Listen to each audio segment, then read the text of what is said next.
Hello and welcome back to ELT Under the Covers, where we as English teaching professionals, we are going to react to some teaching videos, some lessons, some demonstrations, and we are going to give the good, the bad of what we see from our point of view. But first, introductions. I am Neil of Teen Teacher fame, and I am joined again today by the ravishing, the radiant, the rooty tooty Milky Mike. Milky Mike. Rich. Radiant Rich. It's Radiant Rich. Well, we had a good one. Last Professor Rich. What did you want to say? We had a good one. We had a good name for you. I really captured. Riveting Rich, was it? I can't remember. I don't know. It's been all kinds, hasn't it? Relentless. Relentless. I like that. Can we go back to that? This. It just perfectly describes my teaching style. Relentless. Listen, kids, you're gonna learn this. No other option. Yep, it's Rich. Nice to see you. Wearing my hat today, and quite excited about this one. It's a serious one. We're doing a serious one, guys.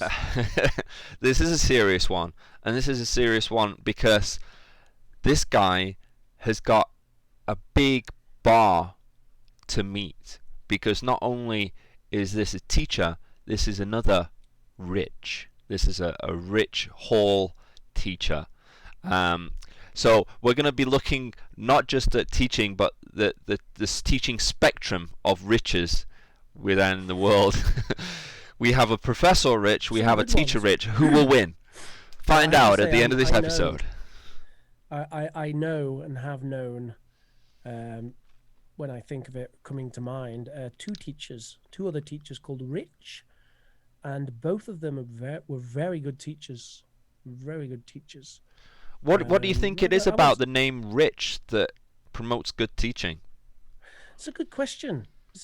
It's just a good name, isn't it? You know, it's just one of those names that just inspires people. Okay, this is a hell of a tangent, isn't it? I don't know. So anyway, let's hope that this fella. This lesson is in Thailand, and it's with a bunch of 17, 18 high school, sixth form level of students, and it's like 5 years old. So I don't know how relevant things have changed a lot. I see a chalkboard, not interactive whiteboard. So well, it's a whiteboard, isn't it? I think. Oh, is it? It's not interactive. Yeah, I think it's a whiteboard. It's not digital yet. But not digital. I don't think there's any tech. The furniture certainly looks pretty dated, but that's pretty standard, I think, for Thailand and Vietnam and stuff, isn't it? Yeah, but I'm excited. I'm excited to see what we've got going on.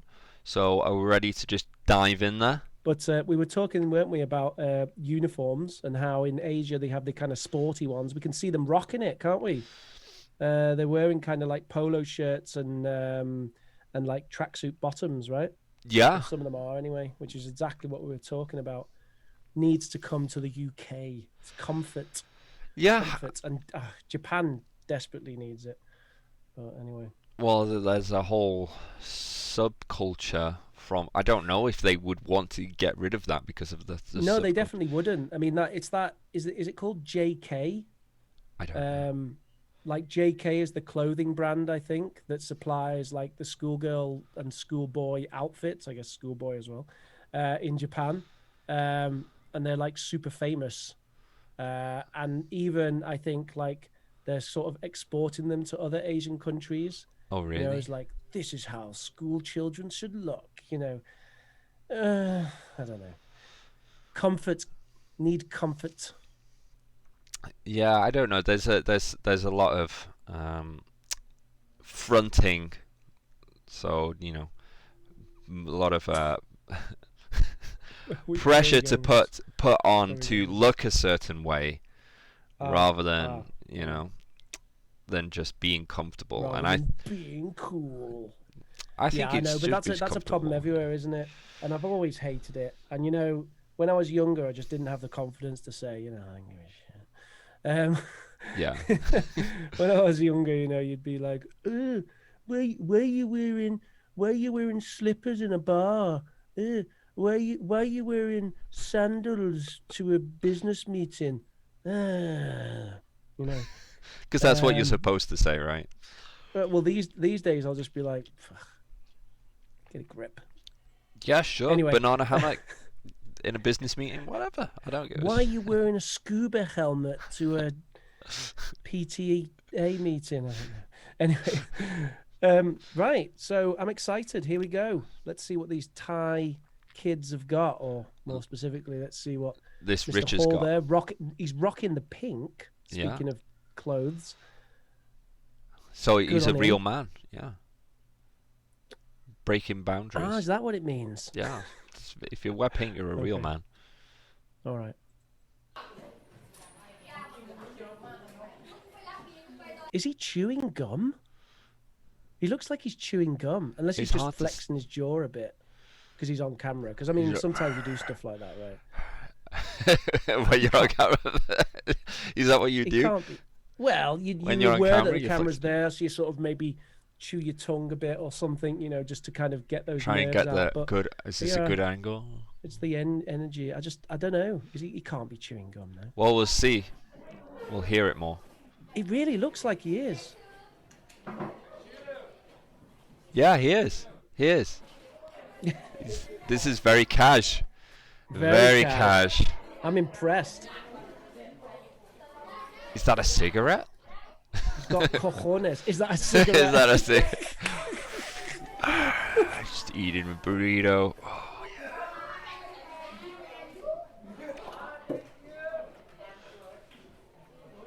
yeah. Okay, well, they're settling.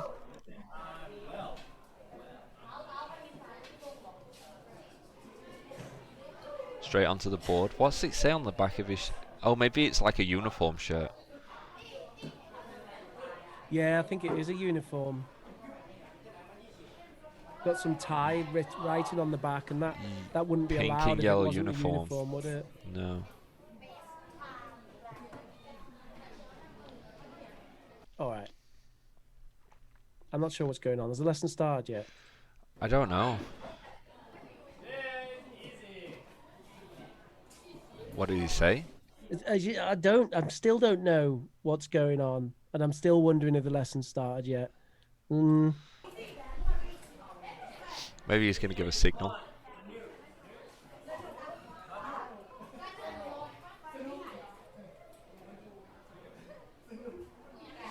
What? Okay.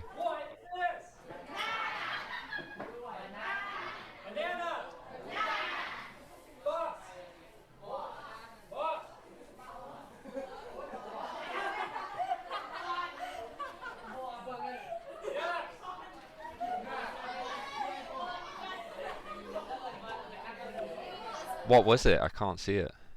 It's a banana. It's a banana. Bananas. You can't see it. Can you not hear him saying banana? Well, I thought He went quiet. but he kept saying other stuff like fox. Yeah, he said boss or something. Yeah, Bus. I don't know. I don't know what that was about. Maybe he said bunch of bananas. I don't want to. I feel mean, you know. But I feel like a few things need to be said already. So he definitely has started the class at this point because he did that drill. Mm-hmm. And actually, I thought that was going to be his transition into getting them all to shut up and everything. You know, Uh-huh. it was going to be like, right, I'll get him with the drill. Right, banana, banana, banana, banana. Boom, silence. Next person who talks, excuse me, Ming, do you like to say something? You know, that control, I think, is needed here because what we currently have is a lot of people still talking to each other, I'm pretty sure in Thai. Mm-hmm. And he seems pretty chilled out about it. Yeah. He's like, meh. And if he's chilled out about it, then obviously the students will just keep doing it, which means that they're not really focusing on what's going on. Mm-hmm. Also, drilling banana at high school level. I wonder what language level these students have. Oh, You know, like his that's drawing was quite that's why I strong was though. kind of confused with what it was because I couldn't quite see, the picture on the flashcard, and Right. I was like, did he say banana? But Yeah. it was The colours are not very strong. I'm not even sure if there are colours. Might be like a line drawing, but it's not easy to see.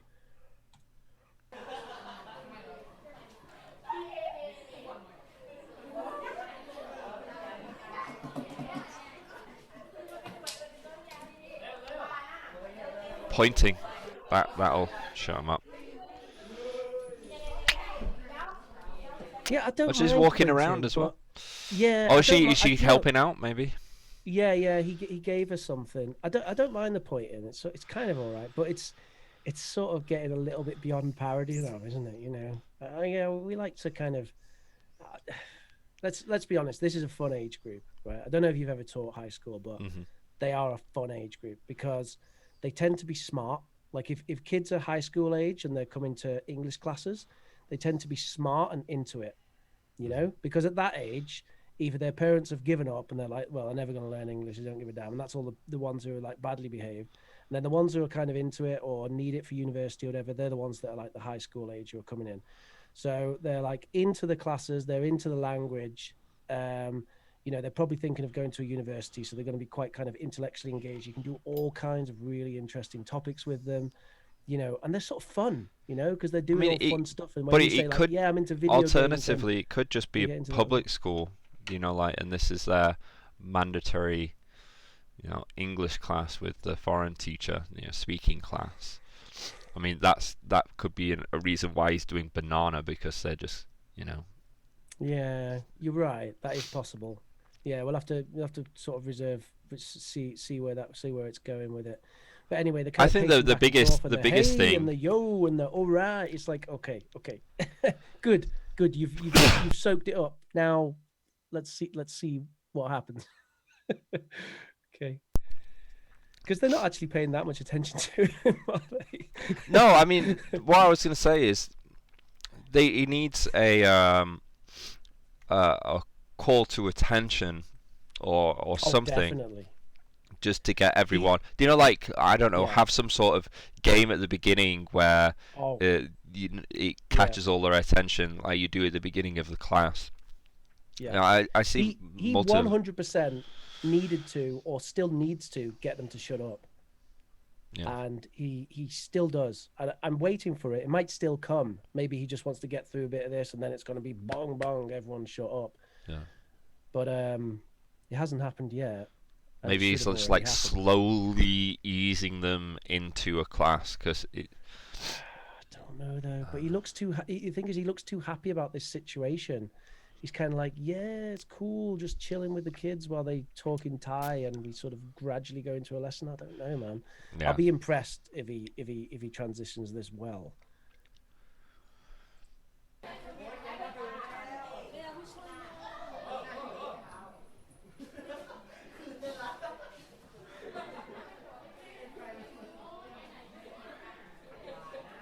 That was a bit unfair, sticking it all the way up there, wasn't it? And then giving the pen to her, and it's like she can barely reach.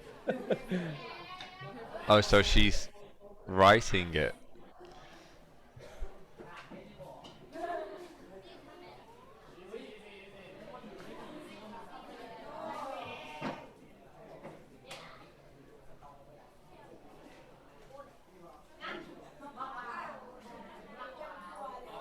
Mangua.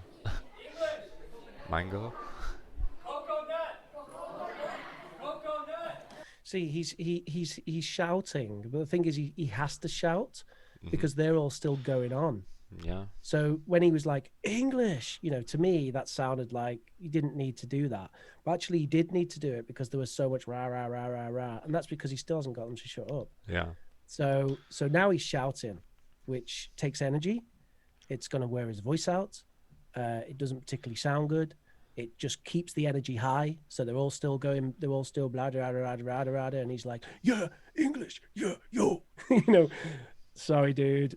I don't like the way this is going. And I think is he literally going to have one student, come up to the class at the front of the class and write the English word and then Yeah, he's I gonna was about to wait. comment He's on gonna that as wait. well. He's gonna wait until they finish and then move on to the next Yeah. one. Yeah. I was going to comment on that as well. I also feel like this is a bit of a waste of time. Um, I think there's some scope for it to be done in a smaller class, but in one of this size, I don't know. I don't think so. You know, if you got like a class that's like 4 or 6 students, I think the whole sort of pass the pen around stuff, it can be all right. Yeah. Yeah, it can be all right. Because it's kind of like, oh, I'm going to give it to you now. I'm going to give it to you. You know, let the students give it to someone. And I normally say, okay, you know, when you've written your thing on the board, then, you know, give it to someone else. And just as they're about to give it to someone, I'll say like, who you don't like, which normally gets a cheap laugh. But yeah, I mean, it can be good just in that kind of circumstance. But this one, it's not performing it's not doing what it's supposed to do, because No. what this is supposed to do, it's supposed to get people into the class. That's why you do this pass the pen around thing, because people start to think, oh, am I going to get the pen next, right? And I'm going to have to stand up in front of all 6, you know, all 5 of these people and go and write on the board. You know, okay, I'll do it. You know, and there's that energy going on. The energy here is totally different. No, It's it's totally it's different, totally white. and so it's not fulfilling the purpose that it's supposed to do.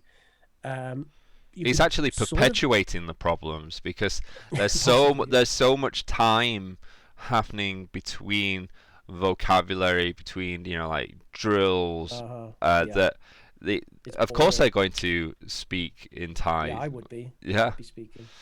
yeah, you don't I'm even like, oh speak wow, Thai. banana. Oh wow, coconut. Okay, what we're gonna learn next?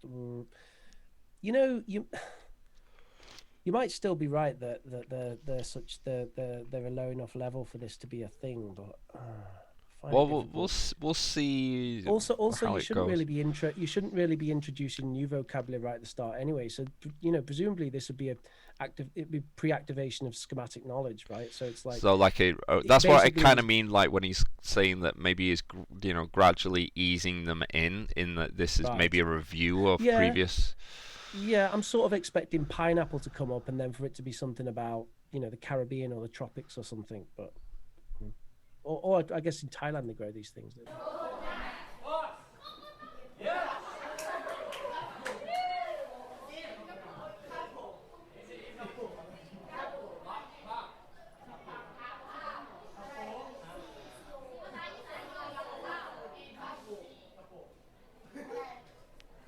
I mean, so okay, if we take this part here, that so he's Yeah. just kind of not doing anything there. That the kid's writing on the board.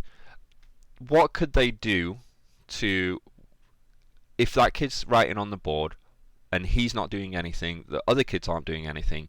What could he do in that instant to engage the rest of the students? The rest So of the rest of the students could actually have another task. yeah. Like he could have given them another task. Hmm. So it's like, okay, we've got banana and coconut. It's like, okay, so everyone with your partner in English, could you discuss what do you think the lesson's about today? And then this fella goes up to the board and writes coconut while they're talking about that. Yeah. And then, you know, okay, 10 seconds left, 10 seconds, okay, bang, bang. Everyone, wait for silence. Hmm. Wait for silence. If you don't get silence, do something else until you get silence. You just stand there, everyone. And, you know, there's all kinds of different ways you can do it, isn't there? But for me, sort of standing there until you get it tends to work. But sometimes you have to build up to that. You have to get that relationship with them where they know that, right? That's what classroom management is. Yeah.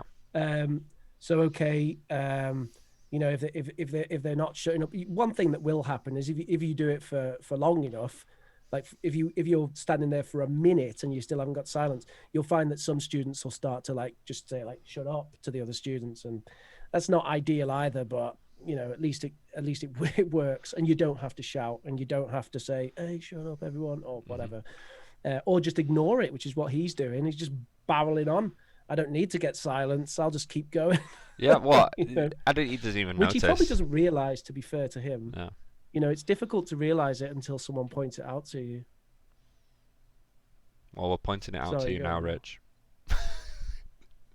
Yep, yep. Yeah, I'm happy to carry on. All right.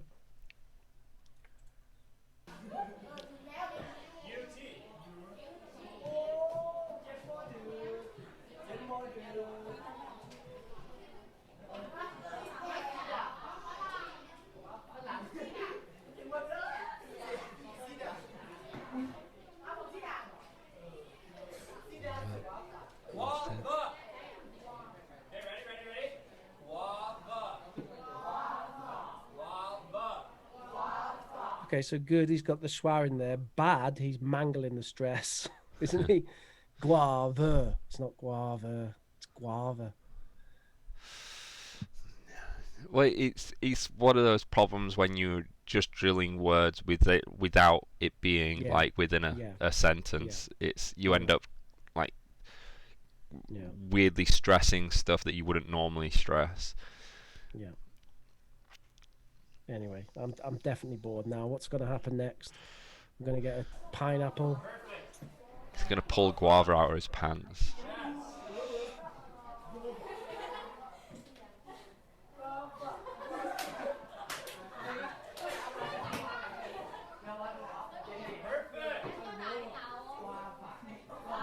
And kids are still coming into the class.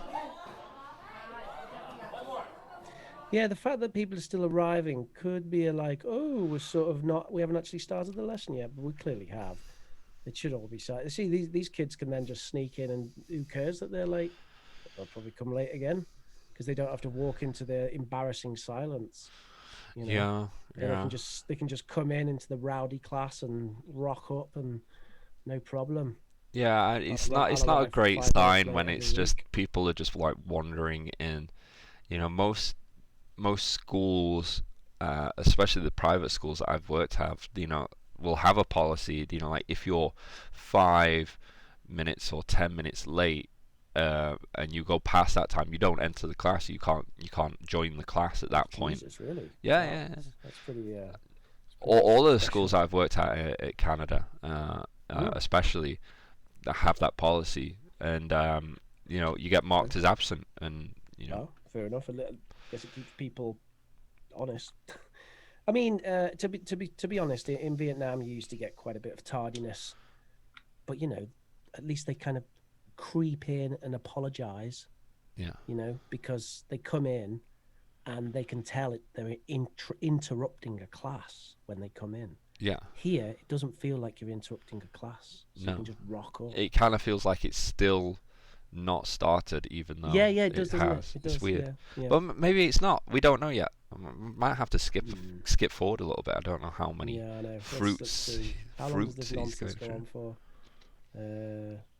Okay, okay. So is that is this moving on to the next? Let's If we have a go look. to here, we've got pineapple and some dots. Let's see what's going on.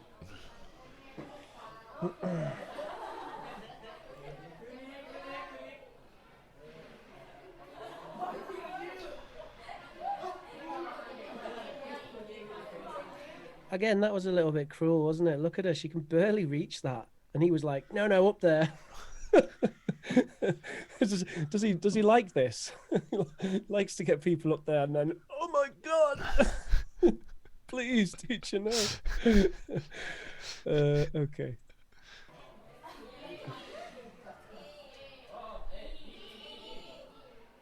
Oh, that's even.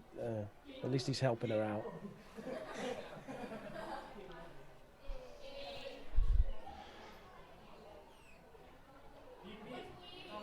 Yeah. So you were right. Their level is obviously it's obviously quite basic, isn't it? If they're struggling to spell pineapple.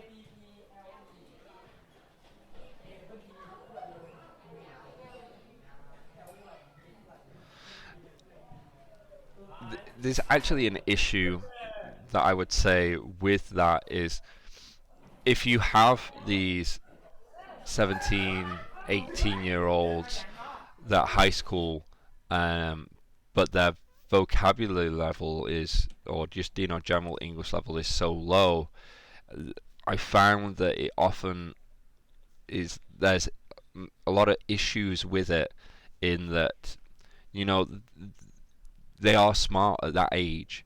they are smart. They want to talk about, maybe more controversial topics, more controversial words, kind of express themselves um, more. Yet they're stuck with this vocabulary like fruit or this is a pen. So there's kind of like it can be difficult for them It and can. for the You're right. teacher, because a lot of the Mm, material as well is going to end up, mm. especially if you have course books, is going to end up feel like making them feel like Yeah. they're kids. So you get Yeah. a defiance in that I'm not a Mm, kid anymore. I'm like, yeah. well, you speak like an English kid. Mm, no. Yeah. Yeah. That's a point. It's definitely a kind of a unique-ish challenge. It's actually, like I say, it's not one that I often have come across in my career, Mhm. having to teach high school age students elementary. I think I've had pre-intermediate, but I think by pre-intermediate, I think there's things you can do that make it that make it interesting. Um, Certainly at intermediate and beyond, it's fine. But Yeah. yeah, maybe I think Well, elementary I could mean, be I've a encountered it unique before challenge. where I used to teach the like pre-intermediates, high beginners at this one school in Vancouver, and there was this kid from Asia, and when I say kid, he was like, I don't know, 19 or 20 or something like that. He was doing like a work visa thing, work study visa, and he was in my class, and he come to class and he couldn't answer the most basic questions. I guess he must have got through the Prova, the level test, okay. Um, maybe because it was like one on one or something like that. But within a class with everyone speaking, you know, a, a faster pace, he just struggled, and it's like he didn't know the basic vocabulary, and he ended up just trying to just putting his head down and trying to sleep through the class. Um, Right. I, I Yeah. I quickly nipped that in the bug and sent him, like to the lower class, the lower levels. But Yeah. I heard from other teachers who was doing the same with that. Um, Okay. but w- Hmm. it's like he wasn't engaged enough with Yeah. English, because the materials were maybe too low for him, or I don't know. It's a For weird his thing. well, that's no, but that's what you're saying. You're saying that they were too low for his interest, Yeah, but they were the right level for his language challenge. So this is the thing. This is that thing I've been nailed it on talking the about head. before with the Tilek, where you have this kind of matrix of um, things to consider, and they can either be too much, just right, or not enough. And the areas are uh, like language challenge or language capability, mental challenge or mental capability, um, interest, physical capability, I think is one. And these are all things you have to consider, especially when it comes to kids. Mhm. So all the way up from, little kids all the way up to teenagers, you have to consider what are they physically capable of, right? That's a big deal when you're talking about 5-year-olds, right? Because there's Yeah, all kinds of stuff they can't do, like they can't really use scissors very well, and stuff like that. yeah. So you have to get the physical challenge. If you're going to involve physical stuff in that class, you have to get the physical challenge right. The same with interest.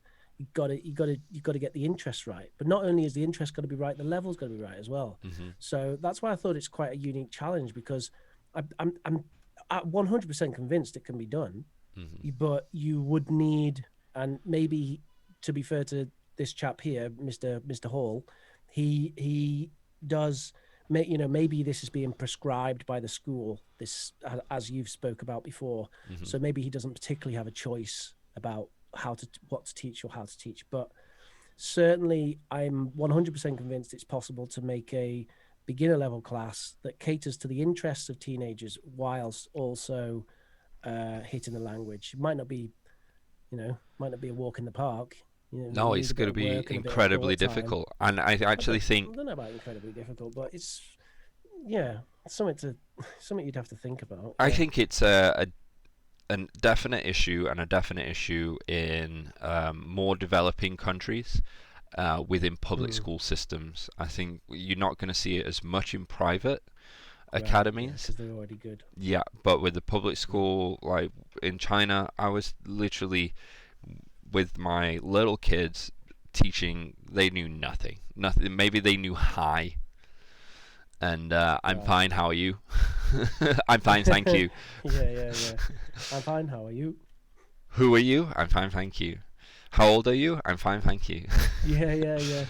Yeah, but Yeah.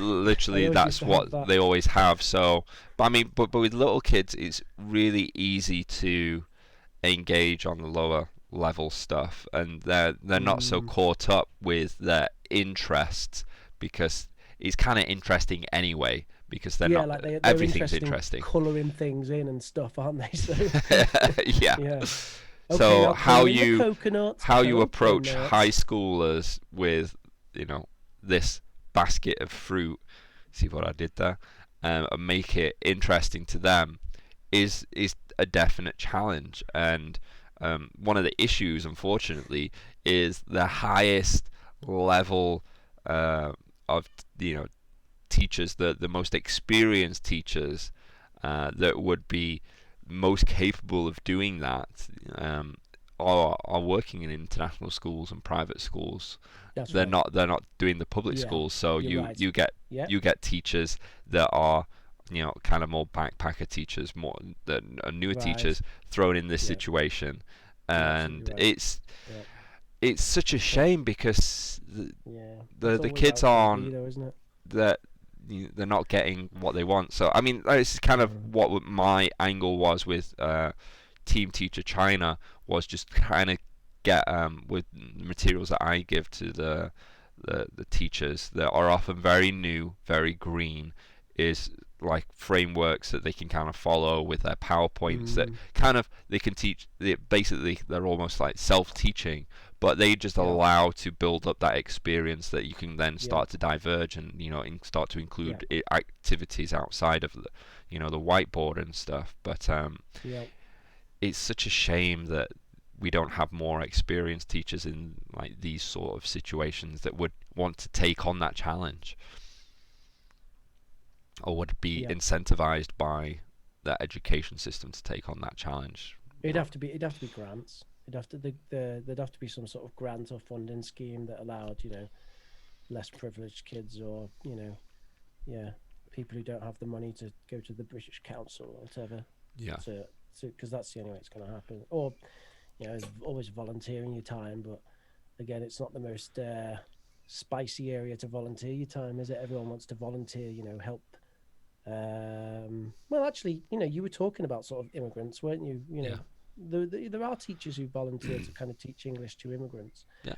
But then I think you have all kinds of institutional issues. Like, for example, they don't level test them properly at those kind of charities. There isn't anyone level testing them. You can't necessarily send them to another class because there isn't another class. Yeah. So then you have the kind of You get a Mummies and lot of Uncles mixed classes. situation. I mean, Yeah. I've not taught immigration classes in immigration classes. I know many teachers that have, and I know some very good courses that they send the teachers that are like doing the CELTAs to these classes to build up experience and volunteer Mm, with them, and they're fantastic. What's interesting about that is, and you'll probably find this interesting, is a lot of immigrants. You're teaching, for example, English writing, mm. but they don't know how to write in their own language. Oh yes, yeah, I know what you mean. Kind Uh, of, and yeah, and then so you've got like a yeah. 40 or 50-year old that Right. he's That's a very learning special to, challenge. yeah, and how to Yeah, do that in a way that it's I was going to say dignified, but in that it's yeah, age appropriate or interest appropriate, as you're yeah, talking yeah, about, yeah, yeah, uh, and in a sensitive area. yeah. It takes a lot of confidence to try and correct that. It's funnily enough, when I first went online, Hmm. 100% online, and I started doing the Zoom classes, Hmm. one of the first people I got Yeah. was a native speaker from the north of England who wanted me to teach him how to write. He Oh, just got a promotion as a manager. And I wasn't confident enough to sort of pitch it, because it was a trial class, yeah. and I was so taken aback. I wasn't expecting it at all. As soon as I spoke to him, I was like, "Wow, your English is really good. Like you've got like a, you sound like you're from Yorkshire kind of thing." And the guy was like, "Oh yeah, I am." Yeah, yeah. And then he just, he told me, I want this kind of writing thing. Is that something you can do? And I was kind of thinking on my feet. I did sort of propose some ideas to him, but I don't think I sort of proposed them in a very convincing way, because I was sort of so like, Jesus, how do I deal with this kind of thing? I've never had this before. But thinking back, I think it definitely could be done. And I think now that I've had a bit more experience with online, because obviously online, the whole thing, the whole scheme at the moment of like the trial lesson, and then you sort of sell the course. This is the course that you could have, kind of thing. So that as being part of the process is something that you get experience with. And I think if I did it now, I'd have a much better sort of proposal for someone who came along like that, because it is a different thing, but there's enough of a crossover that I think it's definitely something you could work on. Be kind of challenging in a way, because I know, as a language teacher, we sort of lean a little bit, don't we, on the fact that we know that um, that there's a limit to what the students can understand at a certain rate in English. So we know that slowing down is perfectly acceptable. Yeah. We can slow things down a bit to help people understand, because they're listening to me speak in English. Yeah. But if you're speaking to a native speaker, that's not the case anymore. So you don't have that extra thinking time, being Hmm. able to slow down and grade your language. So suddenly, if you're going through an email, you can't kind of like, if you're just trying to think, why is this wrong exactly? And what's the right thing? And your mind's kind of working it through. And while you work it through, you kind of say, oh, yes. And now we'll go on to the next thing. You know what I mean? Yeah. But doing that with a native, I kind of feel like they're going to notice that I'm just sort of buying time before I give them the feedback. Yeah, well, So, maybe yeah. maybe just acknowledging that would be the best route. That Yeah. Just give it's me a moment to think about it. Sure. Yeah. yeah. Yes, that's one way. But Yeah, that's think one way. about it as way in another way is like in the same way that we think about doing exam prep with like for IELTS and stuff, where you're not necessarily teaching language, you're teaching them how to pass the exam. With that fella, Right. you'd be not necessarily teaching him English, but teaching him how to kind of like, I presume it was write formally or business English, or not just Yeah, English yeah, yeah. full stop. Basically, it was. Yeah, well, it was. I think it was everything really. It was. Yeah, it was electronic, right? So it was typing really. It was, but there was definitely, yeah, kind of a thing about how to write, and he was sort of saying, oh well, I just kind of write how I speak, and I know that not everything that I write is good. I mean, the way to approach it would be to get him to write a load of stuff and then have a look at it, and Yeah. then say, oh right, let's see what's not so good about this. And because I'm sure we've all come across, if you've ever worked in offices, you've always come across that manager who like doesn't use any grammar, has appalling spelling, but somehow is earning like three times the amount that you're earning. You kind of like, what's Yeah. going on there, right? um yeah, it But happens, and it's not an indicator of like inability to do the job or what have you. no, It's just no, it's just that they that haven't learned to level was write there. properly. Yeah. Yeah. Which is, I mean, that can easily happen. Yeah. You can easily go through school. The thing that I found about kind of diverging a little bit, the thing I Sure. found about comprehensive school was, if you start to fall down, basically, first of all, set one, like if you're not in set one, it gets to sort of monkey time very quickly. That's a bit of a silly expression, but that was my experience in school, not Yeah. as a teacher, but as a student in school at comprehensive school. Yeah. If it was set two, that was a bit messing around. Set three was just is like paper aeroplanes and balls of paper and everything else. And then, some subjects would have all the way to set 8. I can't imagine what was going on in set 8, but it tended to be that the good teachers all had the higher sets. So Yeah. the good teachers were all at set 1. Because of course they don't want to deal with, set 8 where they're used to it being monkey time, and then suddenly you've got someone going, no, you gotta do some work now. My kind of experience was, once you start to fall behind, because this happened to me Yeah. actually, and ironically in English, Right. because I wasn't particularly good at spelling, and I didn't get on with my English teacher. Hmm. Well, actually, I did, but then the next year it changed, and I had this lady, and we didn't get on. And she decided that she'd had enough of my bad handwriting and appalling spelling, and she moved me down to set 2. What? And when I was in set 2, immediately everything became a lot more difficult. I didn't know anyone in set 2.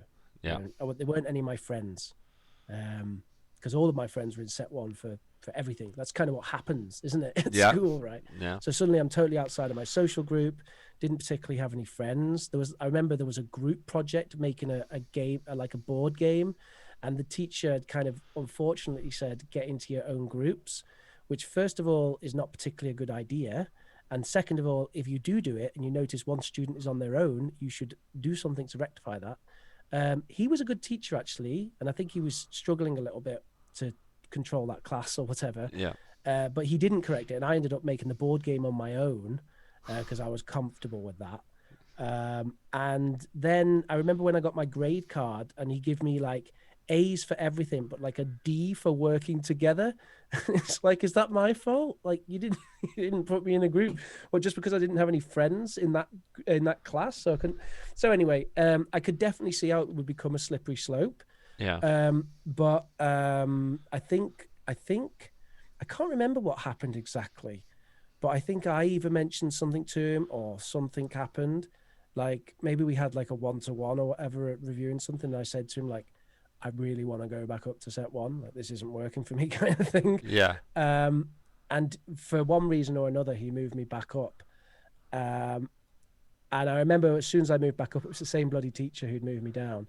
And she was like, you're going to have to sort your spelling out. She made me go to these after school things to do like a spelling thing on the computer, which wasn't too bad actually. And it probably worked out quite good for me since I ended up being an English teacher.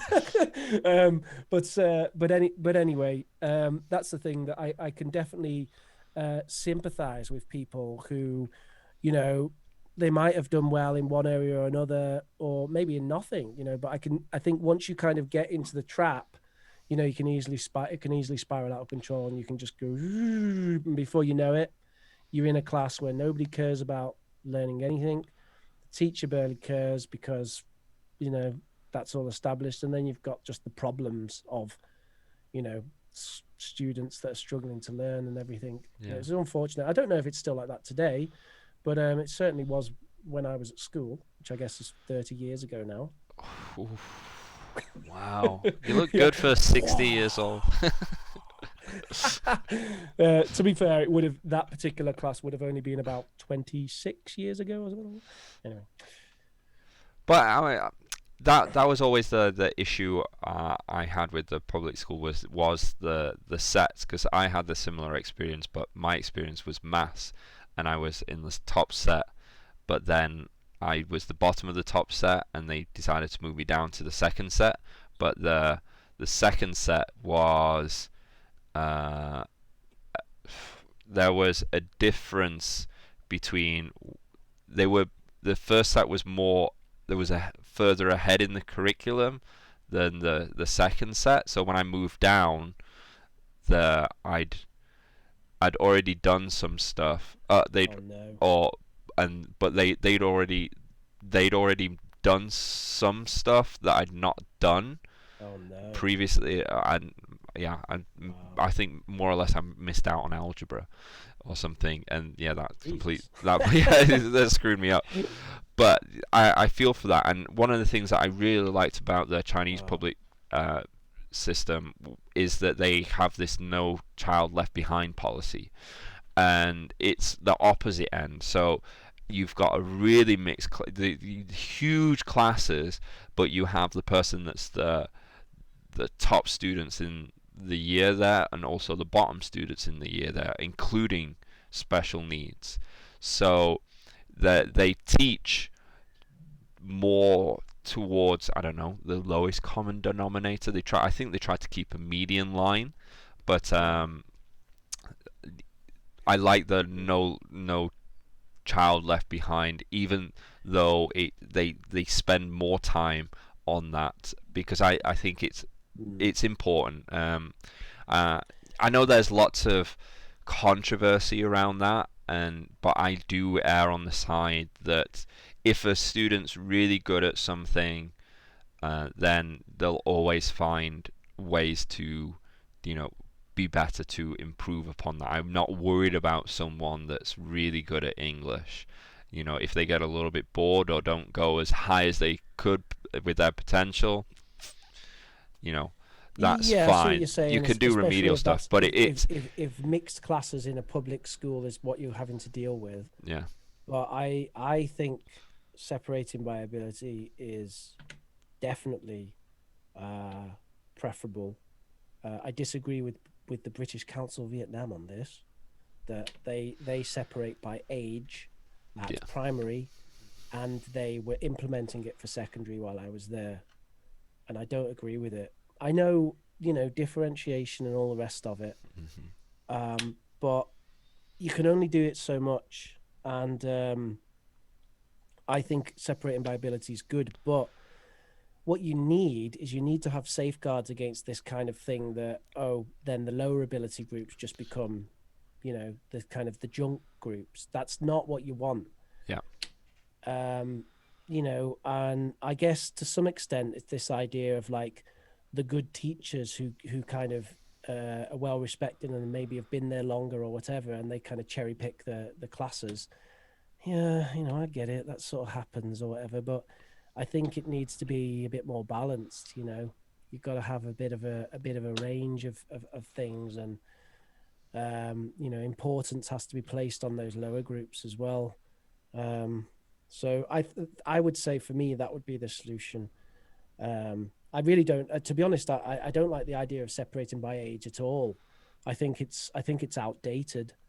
Hmm. I think there are some arguments for it, but I think most of the time I would argue against it, even at primary.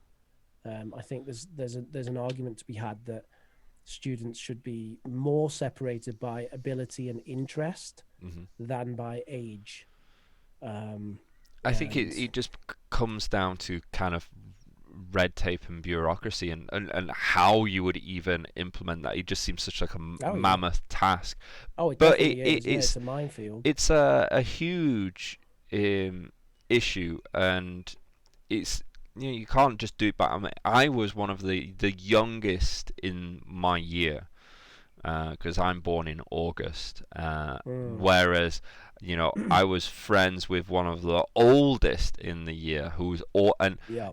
guess what? Who's always in the top set? It seems to be the ones that the older students. Oh, why is that? Because they've got a goddamn year on all the others, and An interesting point. even if you're not, even if it's not taking into account intelligence, having a full year of with Yeah, your extra life parents, yeah, experience. Yeah, yeah, yeah. practicing English and Well, stuff, that's fair then enough.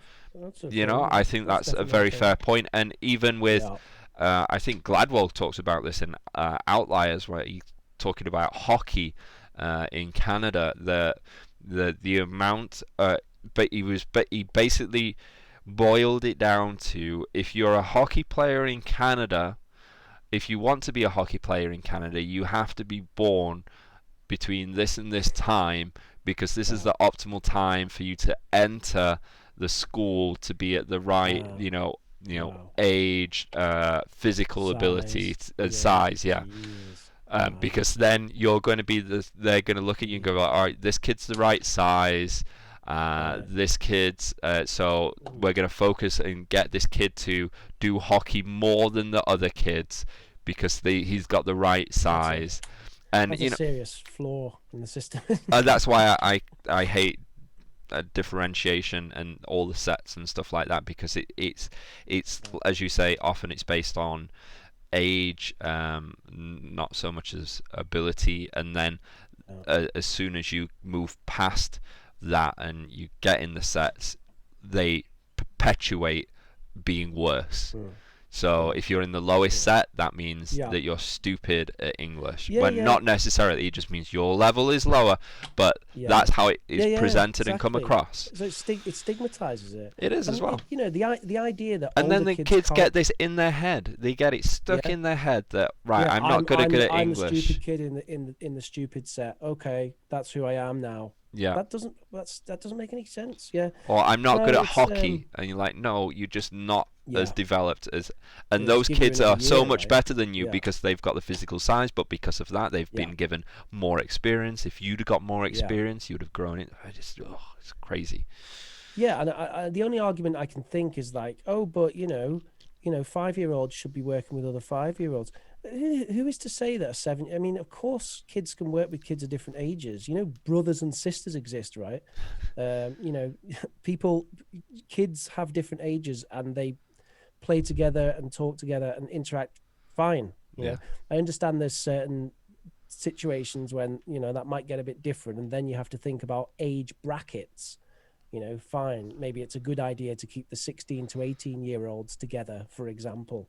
Maybe it's a good idea to keep the secondary students together, particularly taking into account, I think, physical development as well, right? It's when kids get big, tends to be a good time for them to go to secondary, I think. You know, if you get a really big 12-year-old or a small 13-year-old, you know, okay, now move them over, you know, or a big 11-year-old or whatever, wherever you draw the line, I guess. But yeah, I think there's a further discussion to be had there. I think it'd be nice if we could get someone on the show and have a talk to them, someone who really knows about that, because there's got to be some innovators out there who are calling for this. I mean, Ken Livingstone, was it Ken Livingstone? It might be Livingston. No, but he was the mayor, right? Not him. No, that's not who I meant. I thought you were I was like, that's a bit random. I did not mean ex-mayor of London, Ken Livingstone. I meant Ken. Can't remember his name. He's got the #1 Stone Living TED Talk, and to be honest, I think it's Robinson. Ken Robinson. That's the guy. Yeah, Ken Robinson. So that was his big thing. He was trying to he was trying to be an education reformer, and you know. I don't think he got very far with it. But people like him, you know, if he was still around, I'd love to have him on. Obviously, he's not. Unfortunately, the world's loss, in my opinion, because very interesting guy. Anyway, I sort of feel like we should push on with the video. Yeah. We're going down a rabbit hole. But if you want to hear more of this rabbit hole, please leave a comment below, and we'll circle back round to it, and we'll try and follow that up. Yep, we respond to every comment instantly.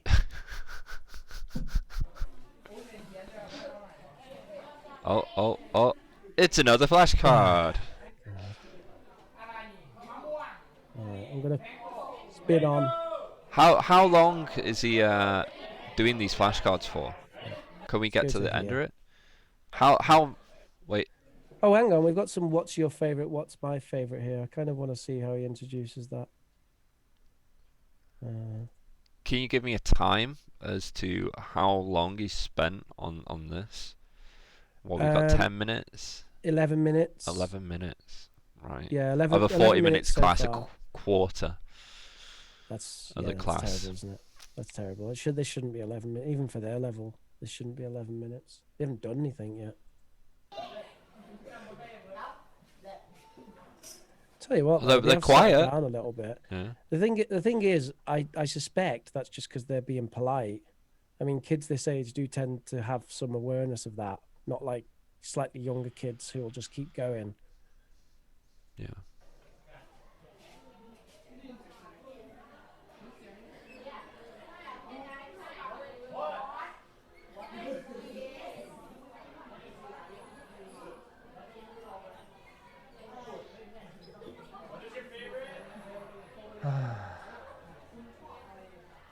What is your What favorite? is I don't know. What your is the favorite? What's your favorite way of introducing vegetable? new language?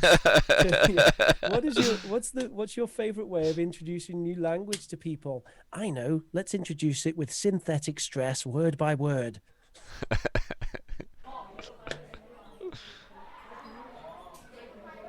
let me hear you say, what is your favorite fruit? So that's interesting because he almost did a weak form with you, with your, right? But he said, "What is your favorite fruit?" He Okay, keeps maybe forgetting Americans to would be sometimes say that. synthetic. Can you imagine someone coming up to you though? Hey Neil, what is your favorite fruit? All right. He's don't know, like maybe I'm being a bit he harsh got a there. I bit just don't bored. think it's He the got right way to bored do it. halfway through doing his synthetic drill.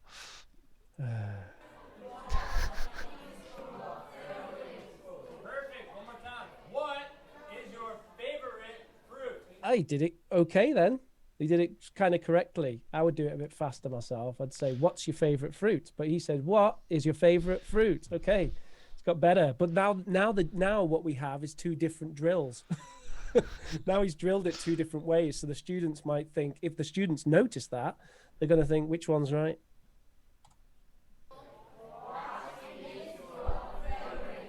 Oh, they're doing that. Oh my God. Right. So whenever they do that, you say, "What's your favorite fruit?" And they say, "What is your favorite fruit?" You say it back to them. You say, "Oh, so did I say, what is your favorite fruit?" And then, ha, ha, ha, no, you didn't. Right. And then you get them clapping.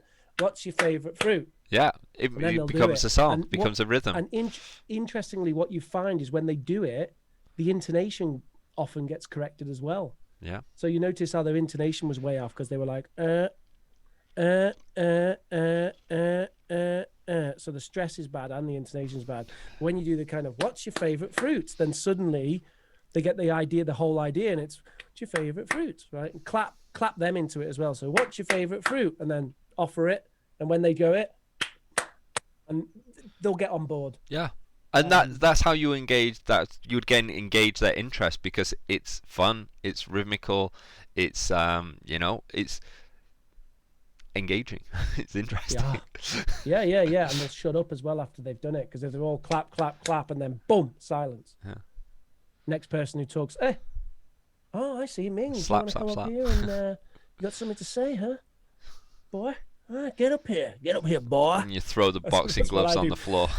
Hey, Ming, you want to come up here and tell something to the class, boy? I'll get up here now, boy. Right, you're gonna do the Relentless next drill, Rich. boy. Go to This is what I do professorrich.com to be abused in English. Favorite. What? Favorite? Chocolate. Oh, Mr. Vegetable. Hall, what are you doing? Comfortable. What's your favorite? He's teaching them. He's not teaching them English. He's teaching them bad stuff. Stop doing this to no. the children. No. I feel bad now. Any CELTA, they would teach you not to do that, right? Yeah.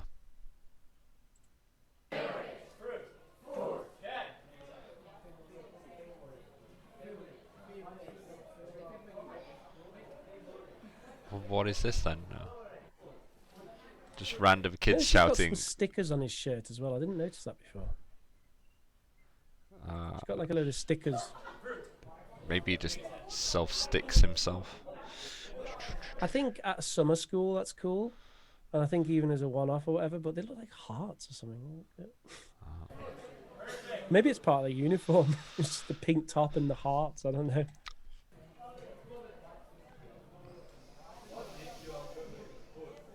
No, it's not. That was not perfect. That was okay. Good start. Now let's work with that, right? So not what is your favorite fruit, right? Try this. What's your favorite fruit? Rich, you didn't do it right. It's what is your favorite fruit?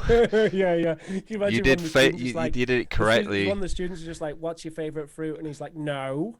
What is your?" It's like that Thai teacher. Teacher Pensary. Yeah, someone told me about this as well. it's not good to say perfect unless it really is perfect, or unless they do something really, well done, great. You kind of praise is good. Praise is good, but It just becomes the big the good job guns. meme. Yeah, Good job. good. Good Okay, job. not too bad. All right, now you try doing it like you. Okay, Ming again. Right, everyone Boy. like Ming. Copy Ming. Right, like that. That kind of engagement stuff. Get the class copying the good students who are doing it well, and derba derba derba. And then if someone does it amazingly, like bingo, wow, it's the best I've ever heard. But only if it is the best you've heard. Don't overuse your superlatives.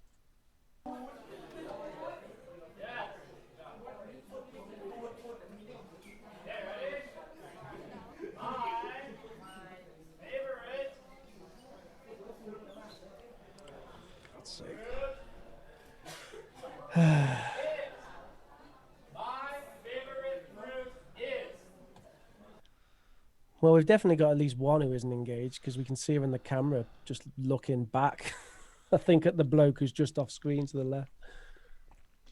Can we maybe skip ahead a little bit? My favorite fruit is. Because, like... Hey, Neil. Hey, how's it going, dude? Yeah, good to see you. Oh, by the way, my favorite fruit is apples. I quite like apples. Are they using the fun. plural? I Yeah. didn't make that out, actually. My favorite Yeah. fruit... Are they saying my favorite fruit is apple or apples? Oh, poor old Mr. Hall. Because I don't think he I'm- even demonstrated that, to be honest. Yeah. All right. Can you play it just so see what they say and see if he corrects it?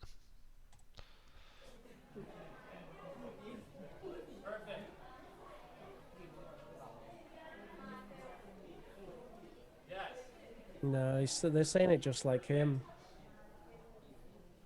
Okay, boss. What is your favorite fruit?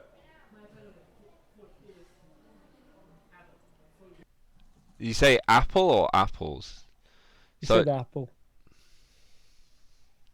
But he literally just did the thing that I just did to you. He was literally like, my favorite fruit is apple. Oh, this no. is not good. It's just It's not good. It's I- not good, is it? It's not good. Good job. What is your favorite fruit? I He feel needs like an I'm watching observation. America's Funniest Videos. He's kind of got that kind of presentery vibe. What is your favorite fruit?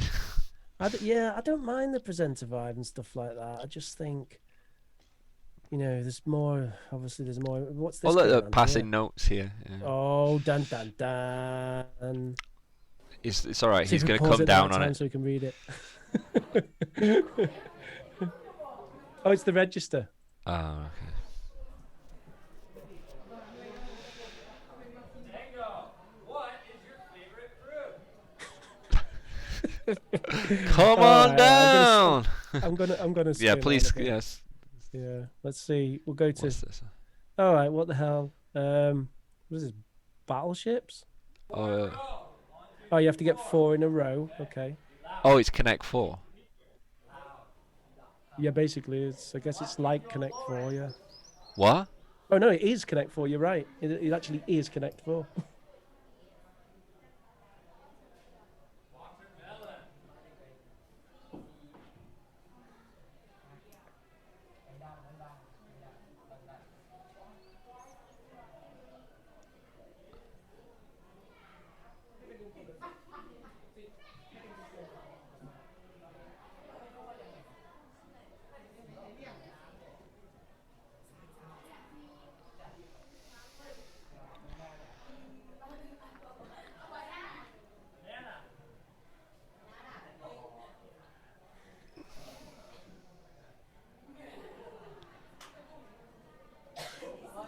Are they swapping out?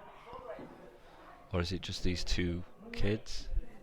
Oh, Okay, so the two kids are pointing to other kids to answer the Yeah, I question. like that. I like That's that a little good. bit. So it's sort of mini teacher, isn't it, or whatever you want to call it. Yeah. So he's got them up. They're being the teacher now. They're the team thingies. I quite like this activity, but first of all, he's already mistaught the target language, so that's a big problem. Yeah. Which is never going to get corrected now. And the other thing I'm slightly bothered about, which he might change, is that they've got the two questions written on the board and they're both still reading it. They look over, they read it, right? Everyone who's looking just has to read it again. My favorite fruit is, and presumably they sort of don't have much trouble reading the in English because they seem to be dealing with it okay. If they actually see the word, they seem to be able to have a go. Yeah. So I would want to start to take some of that support away. Yeah. I mean, yeah, Rub out the word favorite. I would for have them example. I would have them doing this, and then, you can, like you said, rub out certain words, erase it, and then just let them know, oh, next level, level up.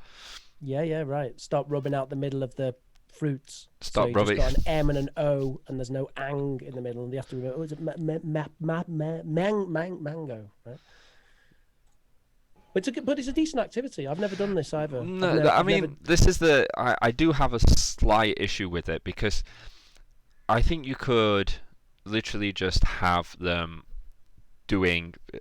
All right, so I'm big on gamification. I use it a lot, and but I use it more as classroom management, and I will try not to use it if it starts to become that this is kind of like the aim of for the students is to win the game rather than to learn English. I mean, this is fine. But it kind of feels borderline with this because are they engaged with the language or are they engaged with trying to connect for? And alternatively, what I would do with this would be, I think a better activity would be doing something like a survey.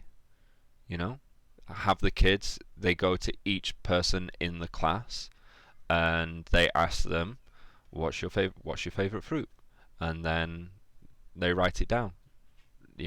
Blah blah blah. Favorite fruit is apples, stuff like that. That's a And good then one. they're doing it with every person in the class. They've Yeah. practiced this 10 Yeah. times, and there's no this lag in between. Yeah. And that's what I mean. It's fine, Yeah. You're right. but No, you're right. You're right because then there's you're making missed you're opportunity. making communication the motivator. Yeah. It's the aim, isn't it? So And I good. don't think that it's necessary. It's necessary to have the game. I like the way Yeah. that it's set up and that they're actually doing maybe it. this could But be a better sort of flexi task at the end. yeah, Oh, we got 5 minutes at the end, right? Let's throw up Connect Four and do a bit of revision. yeah, it could be a filler. Yeah.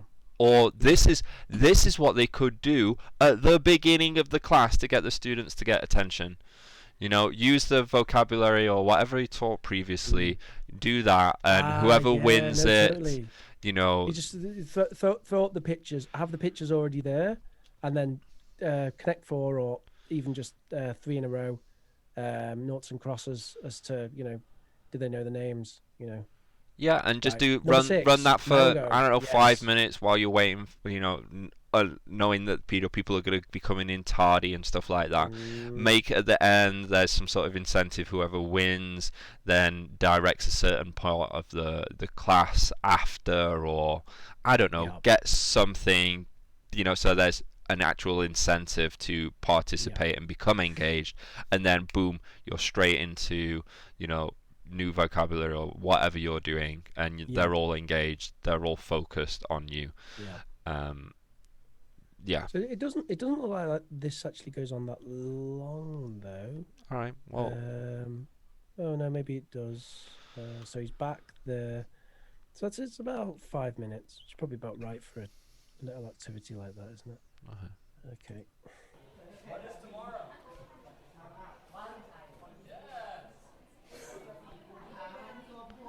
oh, Valentine. Oh, someone's got their phone out there. We can see on the camera. Interesting. Liberal on the phone issue. What is tomorrow? Valentine. What is tomorrow? Valentine's Day. Really? And how come they got Merry Christmas on the board? I don't know. If it's it is February. It just hasn't been taken down since December. It doesn't. Oh dear. Doesn't shock me. Yeah, well, that's not. I guess that's not his issue, is it? It's the school. Who can tell me what this is? Hard. Easy, right?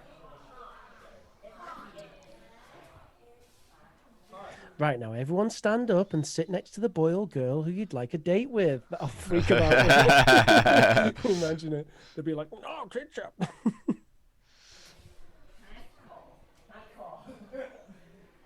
Speed dating is a fantastic activity, though.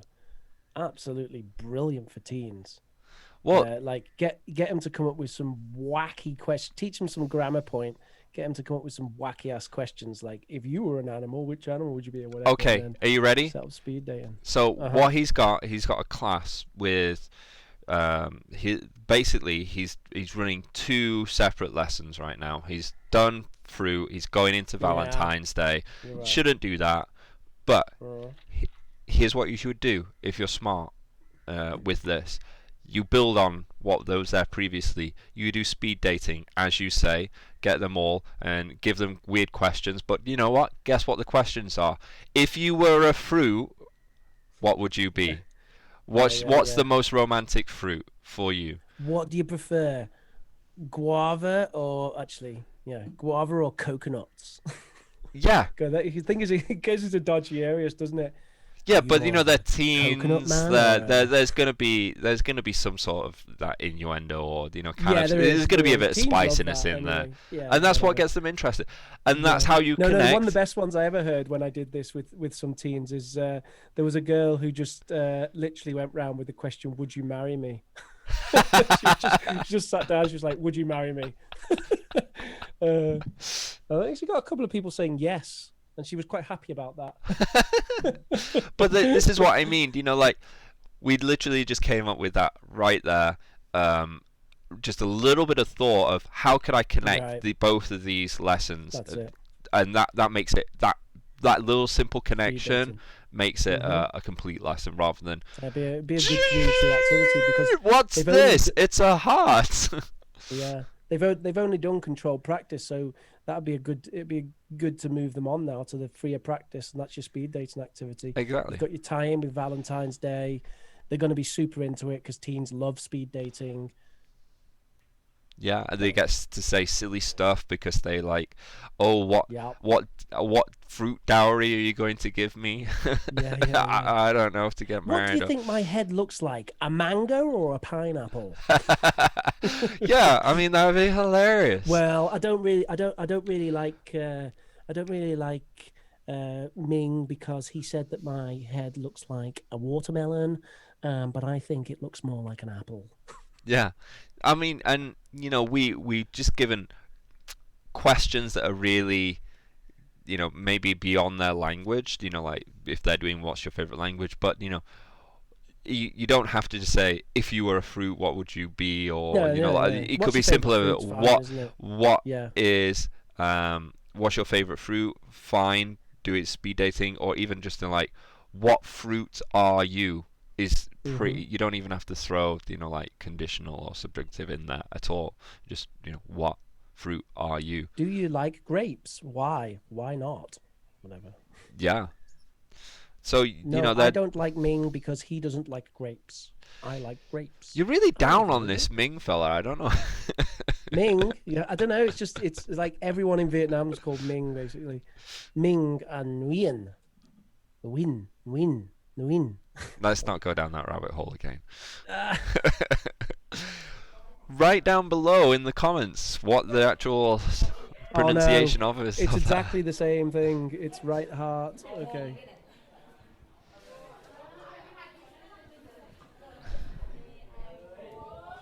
But look, she's doing it. He's not paying attention. All the other kids are talking between themselves. Cupid. Here he said, Cupid. Okay, so this is a little bit more than fruit. Fruit is fruit. It's you don't have to do that many concept checking questions. I think generally people can understand what fruit is, but when you started to get into stuff like Cupid or Valentine's Day, Cupid is a very Western thing. What the hell is Cupid? Yeah, What what is Cupid to these people? They're just like going, oh, Cupid, a baby, yeah. Shoots people and they fall in love. I don't know. Do they have that in Thailand? I mean, maybe they do, but that's not the point. The point is, if you think it is vocabulary that they possibly don't know, then you should be checking. Well, what does this baby do? Yeah.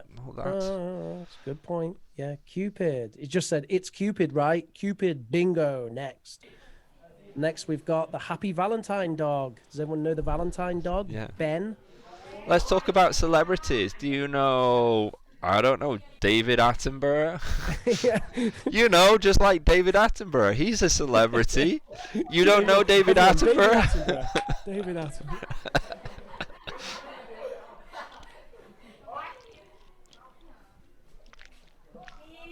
He had it right before.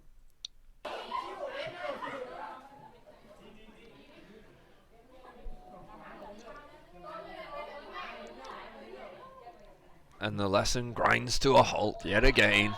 Grrr.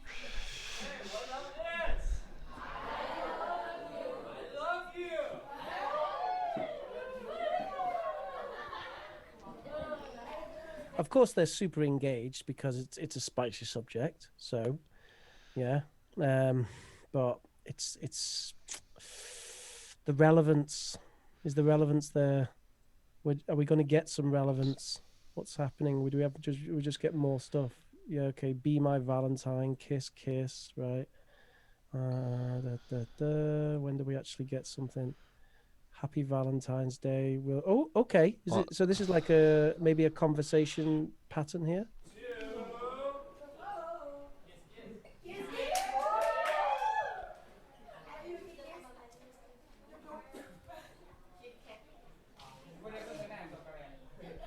What, is there a question? Don't see a question.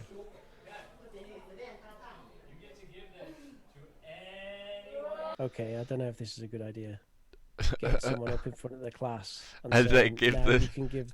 This is almost that joke that I made before, where I was like, right, everyone stand up and sit next to the person who you really like. Oh, the poor kid! Can you imagine being like 16? Unless he's like super confident. He's wearing khakis.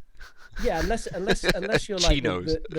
unless you're like the Joker kid who super popular, but if you're not, and especially in Asia, suddenly now what's he gonna do now? He's gonna be like, forced into marriage. He's got like a girl who's his friend, and he can just give it to her as a joke, right? Because that's his out. Let's see. Unless the teacher's gonna give him an out. I hope not.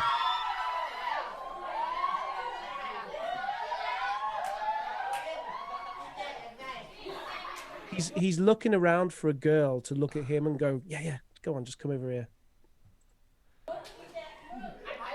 I think it looks like he's slowly melting. And the teacher's like, yeah, what's the big problem here? I don't understand. Just give it to anyone. And see, someone's nominating now because they can see he's struggling with it. So they're saying give it to Cece, right? But then that puts her on the spot. Yeah. And she's like, I've got to kind of declare whether I like this guy or not now. This is a real. This is a landmine. He's basically destroying. He's putting a lot of people in an awkward situation, I think. Yeah. He should have made it a joke. He should have. So many ways you could do it. But anyway. He's just secretly loving this. How are they going to get out of it? He's still doing it. Just pick someone. Yeah. Just pick someone. What do you think he's going to do? Do you think he's going to give it to a person or give it to like the teacher or something? No, you can't give it to the teacher.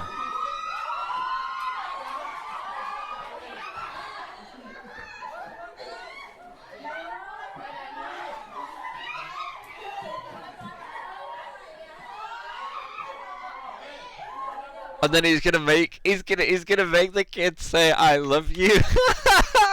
I give you this gun because I love you or something In like that. front of the class. This guy's an Kudos evil to these genius. kids. Who knows? They might get married next year. Maybe it is genius.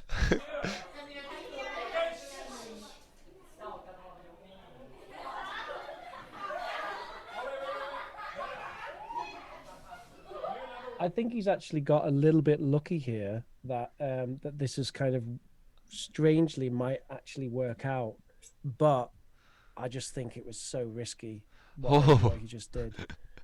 So risky. I mean, what if you know? Because I think she's sort of come up, and I think she's relatively thinking like, yeah, he's all right, this fella, and he obviously thinks the same thing about her. I guess I don't know. Maybe I'm just reading too much into this silly role play, but you could have easily picked on someone who, I don't know, wouldn't get in that situation. What would he have done because she basically volunteered herself? Yeah. Sort of do that, and then he kind of told her to get up, and you know he stepped in and did that. But you know what would he have done if no one had come up?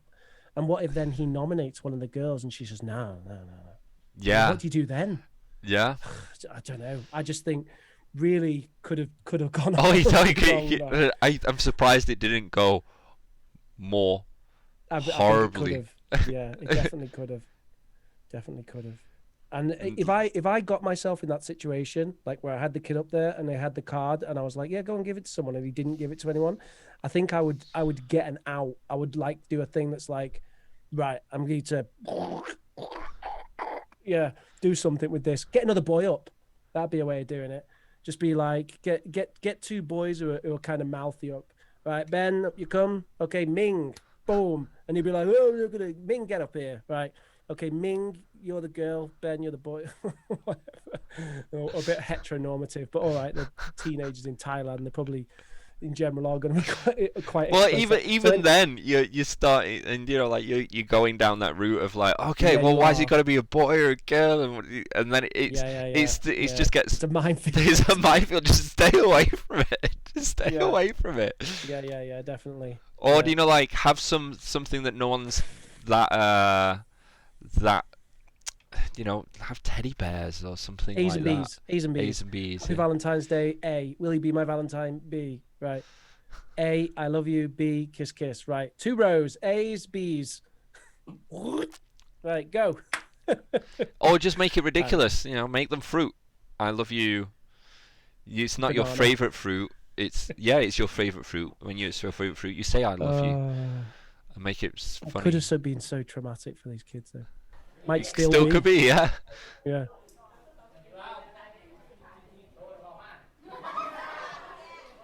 I mean, they're both looking a bit awkward up there, aren't they? At least they're kind of having fun there. He's like getting them to say it, but then he's going to say it, repeat it louder as well.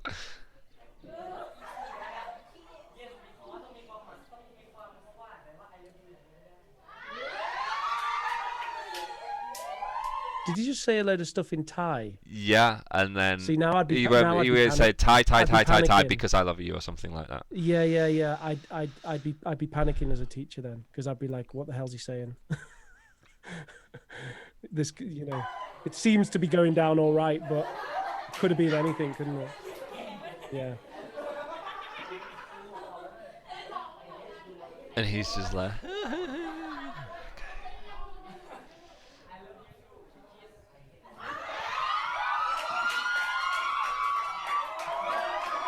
Well, they got supportive classmates. That's nice. Nice for the round of applause there.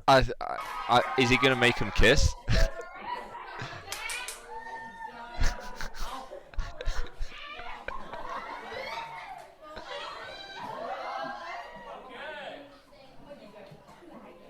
No. He's not going to do it again. Oh my god! Yeah. I thought he was just demoing it as an activity that they were then going to do, like I don't know, in pairs or something. He's got to do them all in front of the class. Oh my gosh. This is his whole lesson, is just to destroy, socially destroy. She's chose a friend, doesn't she? She's chose a girl.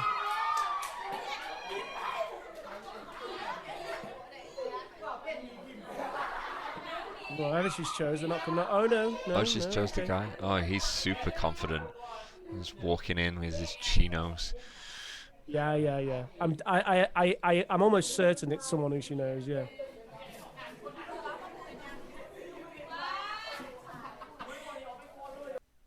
What? Just And what's going on here? Yeah, just people randomly leaving. They're just like, sod this. I'm not gonna go bloody get up there and do that.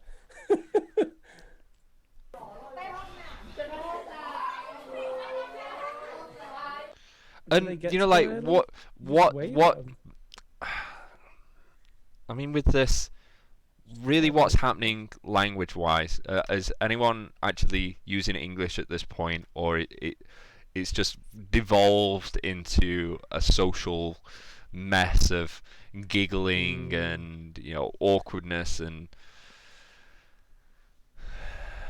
So it looks like he does three groups.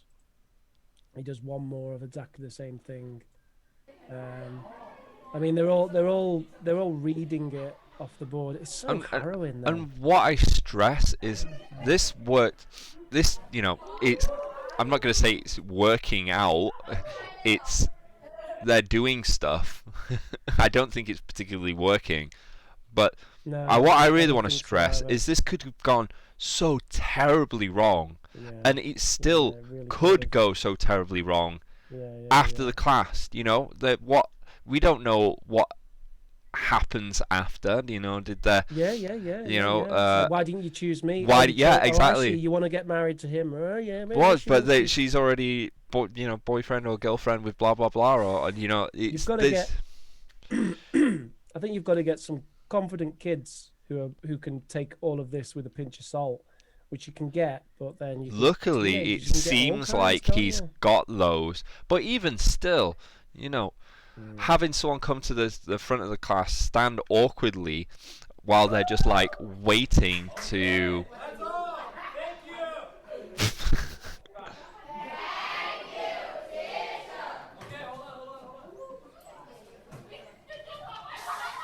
Oh.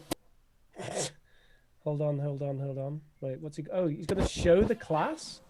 Yeah, let's give these teenagers some internet exposure, which may or may not be wanted.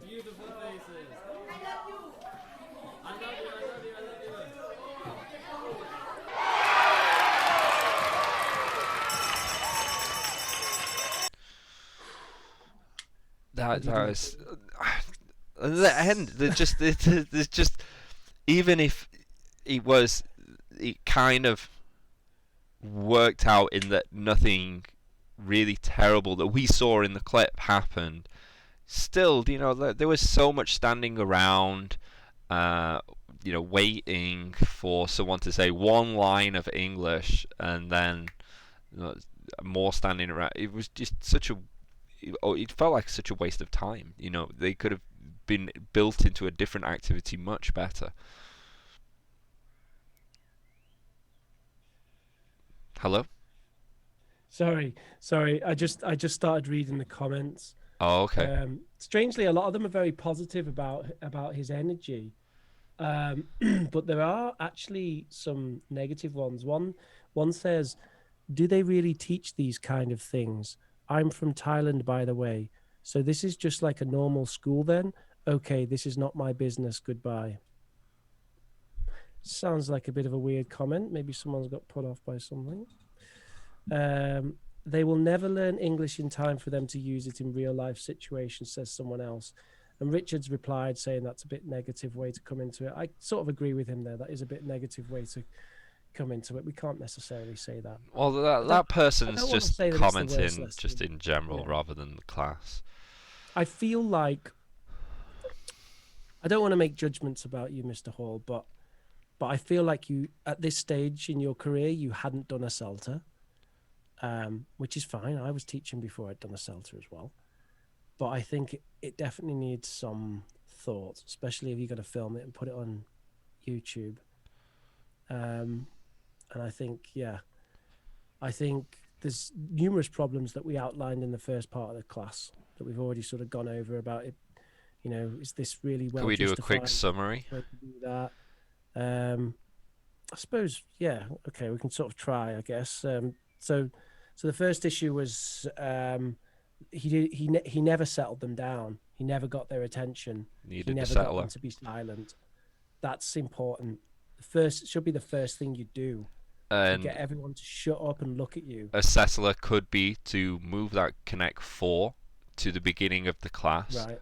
Previous week vocabulary, do a bit of review using the Connect 4. Yeah. Yeah, much more interesting than a drill that goes on for 11 minutes. Mango, pineapple. Okay. So yeah.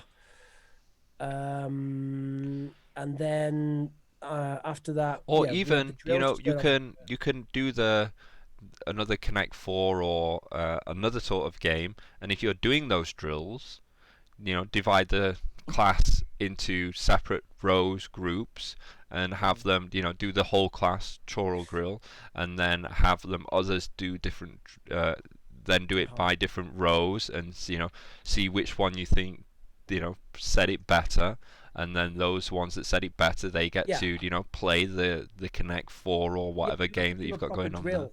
Yeah. Yeah, exactly. Do a proper drill. And we've talked about this before, how to do drills and, you know, nominate students and mix it up and pair drills and all that. Yeah, but you know, I think you made the good point before as well, where about isolated words, get it in the phrase as soon as possible. Yeah. And then you have to drill the phrase properly, right? Which was another mistake, because he's now taught them bad English. He's taught them to say, my favorite fruit is, which is bad English. It's not going to help them. And at some point, someone's going to have to correct that themselves or another teacher or someone. So now, you know, now we're teaching them stuff that isn't good. So that's a problem. Then he never started to make it more challenging. So they were always reading. So anyone who could read English or can at least have a go at reading English could get through that whole class. You don't actually need to learn anything because the words were always there on the board for you to read throughout the whole thing. So it was always just reading what's my favorite fruit. They were always looking as well when they were doing it. You saw them look at the board. What's your favorite fruit? My favorite fruit is. They were all looking at it, so they were all reading. So he never started to rub them off the board and make it more difficult. And then he goes into Valentine's Day. No, and we talked about ways he could have blended those better. Actually had a conversational activity, a fluency-based activity, which would be speed dating. Speed dating, Great. surveys, Is something. it tomorrow? Valentine's Day. You know what we're gonna do? Bomb bomb or whatever. Speed dating. Do you know what speed dating is? I normally get them to write the questions first. Don't let them know what's going on. Just be like, right, I want you to write some wacky questions about fruit. That's great. Yeah, right. And then you spring it on them. Oh, now you're going to have to ask people that. Or with a group like that, then you might have a thing where you might need to scaffold it a bit more because maybe they can't actually write questions. So, you know, reorder the 10 questions and choose the 3 favorite ones. And then those 3 favorite ones are the ones that you end up going around asking people. Brilliant. Would have been a great activity. Instead, we've got this really synthetic kind of conversation pattern. I use conversation patterns. It's something we should talk about at some point because it's something I learned from Japan, and it's quite a unique and interesting thing. But the way he did it is not a good way to do it, which is just them reading from a script that's completely solidified. It's a fossilized script. There's no dynamism going on. It's even worse than the my favorite fruit is, because at least with my favorite fruit, We can say my favorite fruit's pineapple. My favorite fruit's pineapple, right? And we've got that pineapple, that apple. We've got that engagement where they're choosing. With the Valentine's thing, there wasn't anything. It was just like, "Happy Valentine's Day, I love you, I love you." There was no thought required, just Yeah. reading.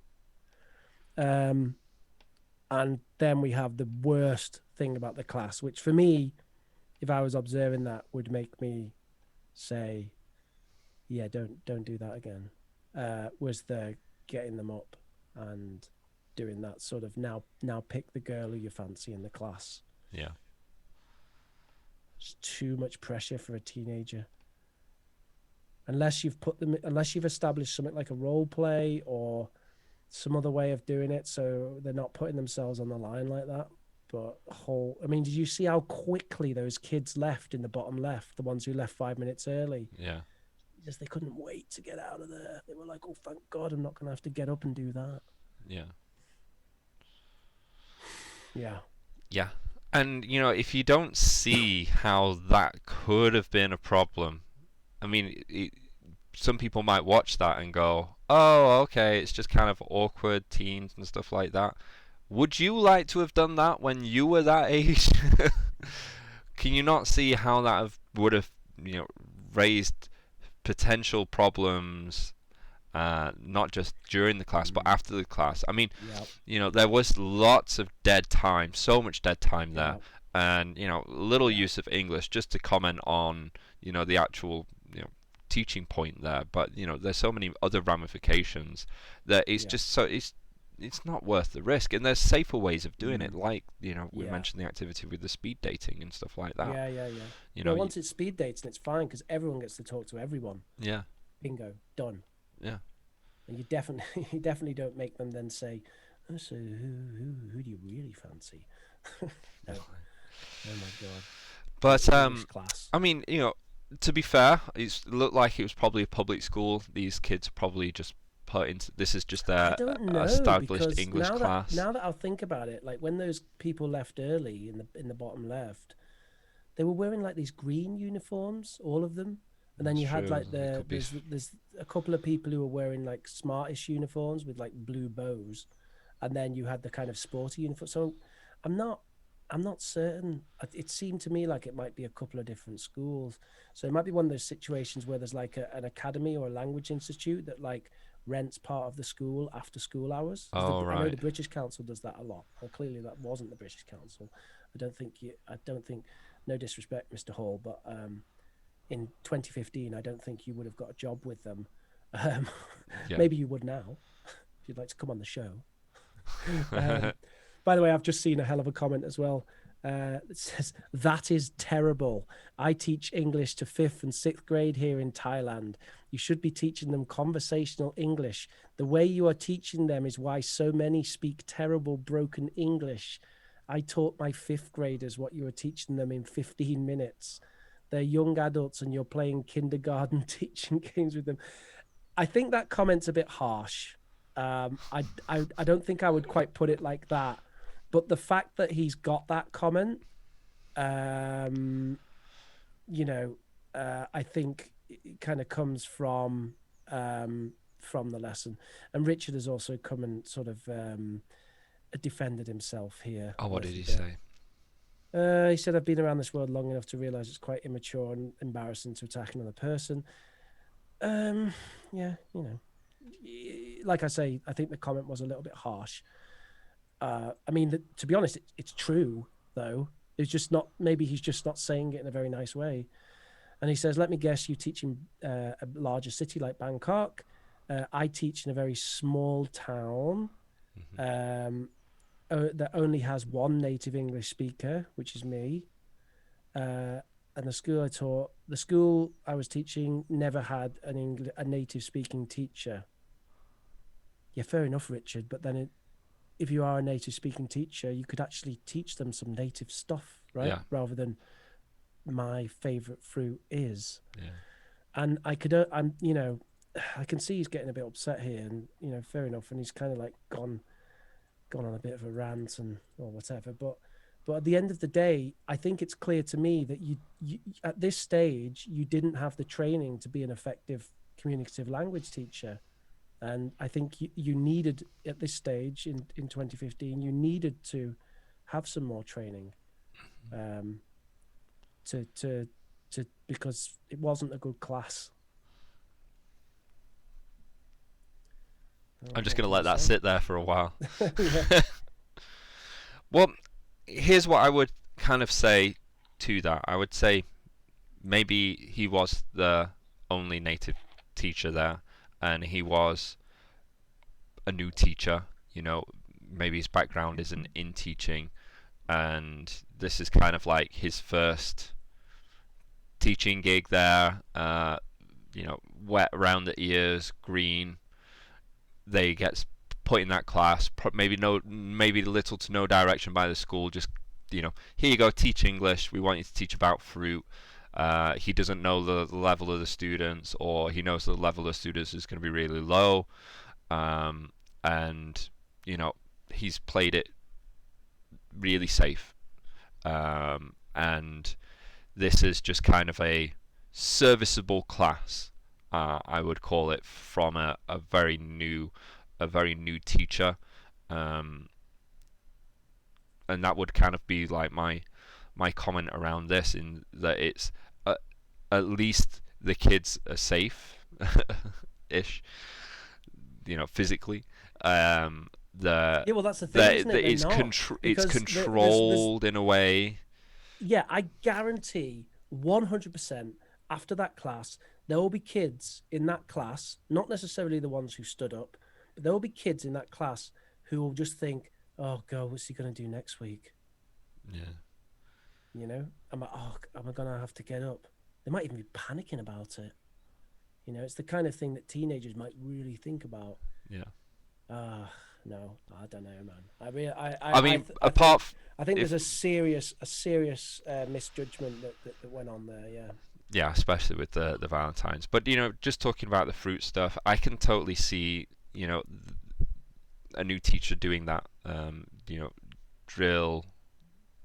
What's your blah blah blah favorite blah blah blah Yeah. game, Yeah. and then, you know, move on to the next class, and that's what the school wants. That's, you know, maybe what they're happy Right. with. It's very simple, and you know, the students were at least kind of like very generous and engaged, because they're more of a, you know, they've actually got a native teacher here as well. Yeah, I guess they're gonna find So, that pretty fun, aren't they? Yeah. and it's kind of it's a better than nothing situation.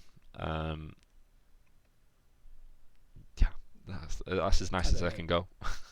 I don't know if it is. Playing the bad cop. This is gonna come back to bite me in the ass one day. Someone who's gonna just be like, "Oh yeah, I've seen one of your classes." But it's true. I see this a lot, with new teachers, and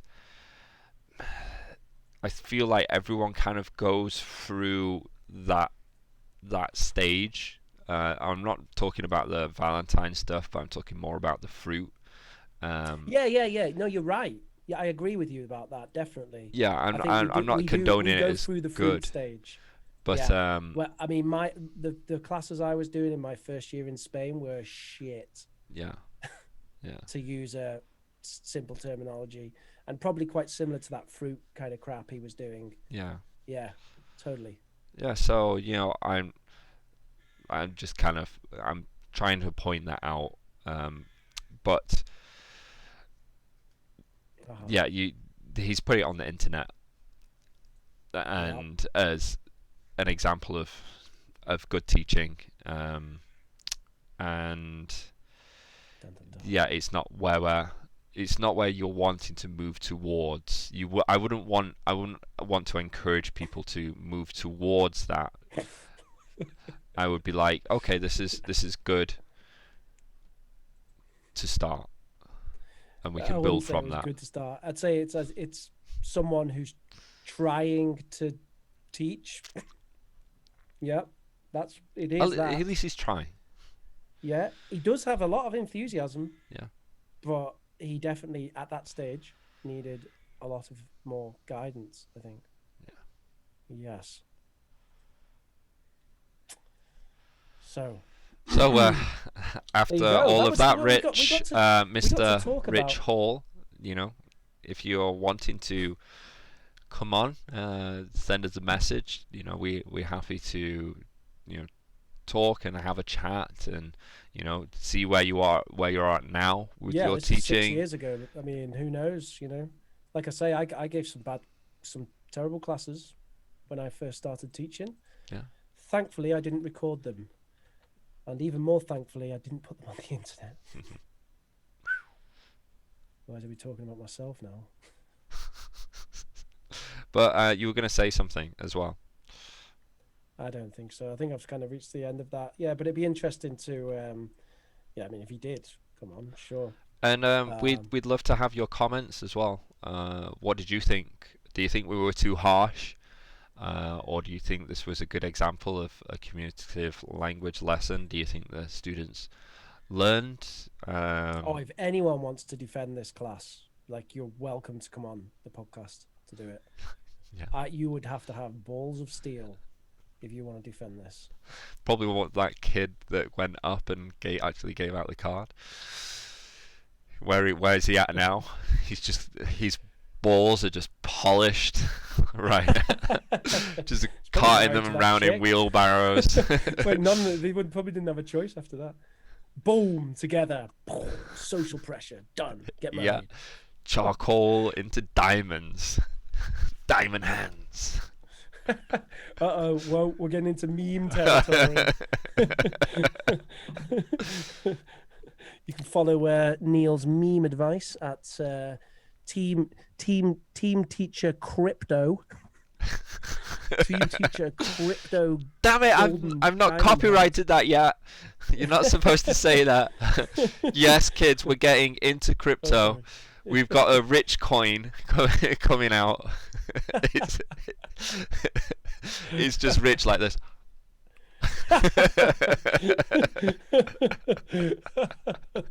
No, just fuming. He's got steam coming out of his ears. Brilliant. But seriously, if you're wanting to watch more of my stuff and get more of the materials that go along with it, check out teamteacherchina.com, Team Teacher China, the YouTube, where we have videos of me teaching and going walkthroughs of the PowerPoints that you can use instantly in your classes to, if you're a new teacher and you just want to throw that on, it's a good starting point, much kind of like Rich Hall, except it's better. And we have also Team Teacher Baby, where it's my journey as a parent using my teaching experience. And don't forget about Team Teacher English, where we put those PowerPoints into videos and you can self-study at home or give it to homework if you're a teacher. And we have Reach. Yo, all right. So you can go youtube.com Professor Rich. youtube.com/Professor Rich to get the best English teaching in the world. All right. Lofty. Whatever. I do weekly live streams. I take questions. I take questions on English. I take questions on teaching English. So you can go there. You can do that. I don't know if there's anything else I want to mention right now. Yeah, you got Professor Crypto, where I give my hints and tips on what's going to be the next big crypto buy. That's not real, folks. Don't go to Prof Rich Crypto. It doesn't exist. If someone sets that up, I will sue you. Yeah. Go to youtube.com/Professor Rich if you want weekly live streams where you can ask questions about English teaching and stuff. And English. Wonderful. Itself. It's really an English teaching channel. Do you have any? You can see some classes on there of me as well. Maybe you can go on there and post some nasty comments. This is worse than Richard Hall's class. Do you have any final comments? Rich to Rich, mono I think to I've pretty mono. much done. Oh, if it's Rich to Rich, I mean, I'm kind of hoping that he won't watch this, to be honest, but because I haven't been the most polite in the way I've said things. But if it's Rich to Rich, Look, man, 6 years ago. Like I said, I taught some bad stuff when I first started. If you're prepared to defend it, then balls of steel. I'd like to hear it. Not just from a perspective of I was a new teacher, because that kind of is a fair defense in a way. Yep. Although I'd still argue that the thing was a bit misjudged with the Valentines. But okay, it can also be experienced, that. So fair enough. On the other hand, if you want to come on and just kind of say, yeah, that was then, this is now, kind of thing, and chat to us about teaching, super positive about that. More than happy to chat about that. So that would be rich to rich comments. There we go. I'd like to know where he is with teaching now. Is he still in teaching? Has he maybe done a few courses or whatever now? You know, what's the crack, as they say. Indeed. Okay, well, we're signing off, folks. Catch us later, and remember to like, share, and subscribe, and leave a comment. What did you think? We really want to know.